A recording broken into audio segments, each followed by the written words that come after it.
Ladies and gentlemen, buckle up as we delve into the world of bills and coins, a world where greenbacks reign supreme, or at least they did until Kenneth S. Rogoff came along with his magnum opus, The Curse of Cash.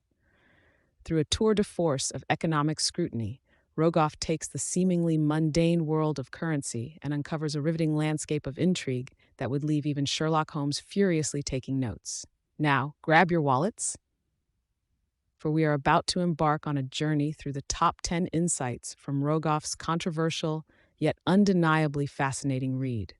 Prepare for wit, wisdom, and a dash of economic wizardry as we dissect what makes cash more of a curse than a blessing in our modern financial world. 1. Cash is king, but it's a tyrant. Long live the king, we all shout until we realize that this particular monarch has some seriously troubling tendencies. Cash, Rogoff argues, is less of a benevolent ruler and more of a despot when it comes to its role in the economy. It facilitates a shadowy underworld of crime, tax evasion, and corruption that silently erodes our institutions from within. While we fawn over the physical sensation of cold hard cash, Rogoff asks us to consider the less tangible, but significantly more substantial moral and economic costs. 2. A haven for the havens. It's not just about the mattress full of money or the suitcase exchanged in a shadowy parking lot. Rogoff explains that cash is the lifeblood of tax havens and fiscal obfuscation. Imagine piles of paper currency stacked in offshore accounts like a fiscal game of Jenga. But instead of pulling out a piece and risking collapse, these stacks only seem to get taller and more unstable for the economies they're siphoned from. The curse of cash is not only asking us to look under our proverbial beds for monetary monsters, but to peer into the secretive vaults of the global financial system. 3. The high cost of low denomination. Here's a fun fact that Rogoff points out with a twinkle in his economist's eye. It costs the government more to make pennies and nickels than they're actually worth. Inflation's relentless march forward makes our pockets heavier and our currency lighter in terms of value. The author prompts us to question the logic of a system where it takes a wheelbarrow of coins to buy a wheelbarrow, and where these low-denomination coins are more of a nuisance than a utility in daily transactions. 4. Inflation and cash, a love story. If inflation were a Facebook status, cash would like it immediately. Rogoff explains that inflation and cash have an entangled relationship, much like star-crossed lovers. When inflation gallops ahead, the value of currency plummets and economies can tank, but cash endures. It's a hideaway for people escaping the digital eye of Big Brother banking, providing a blissfully ignorant comfort zone against the prying eyes of economic surveillance. But at what cost? 5. The undead of the financial world. Rogoff warns us that, like zombies, defunct currencies can come back to haunt economies. Hyperinflation turns banknotes into nothing more than historical curiosities, or wallpaper if you're feeling particularly kitsch.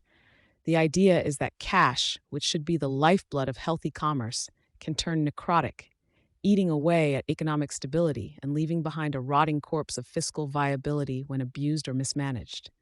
6. Enter the digital night. As we weigh the curse of cold, hard cash, Rogoff heralds the dawn of the digital dollar, a valiant alternative riding in on the silicon steed of technology. Why carry a wad of 20s when a few taps on your smartphone can seal the deal? It's not just about convenience. The digital knight is armored with the tools to fight the shadow dragons of money laundering and fiscal fraud that cash so effectively shrouds. And 7. The underground economy's unlikely hero. Rogoff isn't suggesting that cash is utterly devoid of valiant qualities. Indeed, cash is the Robin Hood for some within the economic forests of the world. It champions the unbanked, providing a means for daily survival. But as the curse of cash wittily implies, even Robin had his Marion, legitimacy, and our love affair with paper currency might need to find its maiden in digital legitimacy to ensure everyone has access to equitable financial opportunity. 8. Tech-savvy seniors and the young digital divas.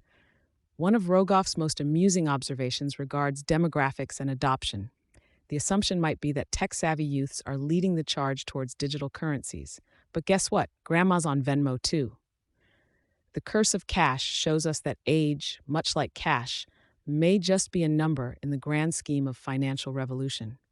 It's not just the young digital divas and divos who delight in the ease of e-transfers.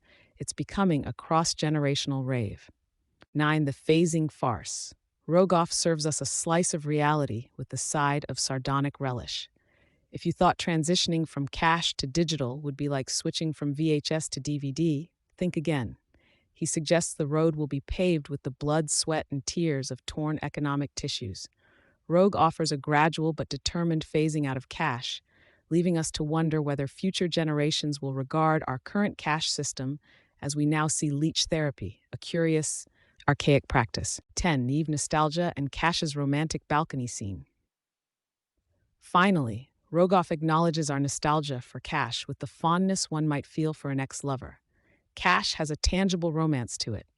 The feel of a crisp new bill, the jingle of coins, like a balcony scene from a financial Romeo and Juliet. But the author warns us, romance is not the bedrock of effective economic policy.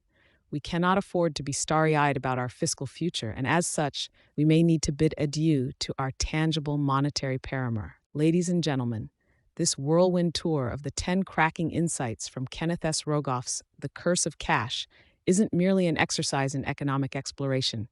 It's a conversation about the future of money itself. As we close the pages of this book, let us reflect on both the curse and dearth of cash in our changing global economy.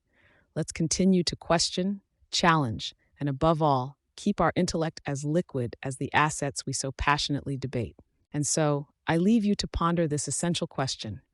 When we open our wallets next, is it merely money we see, or is it the whisper of antiquity brushing against the contours of the future?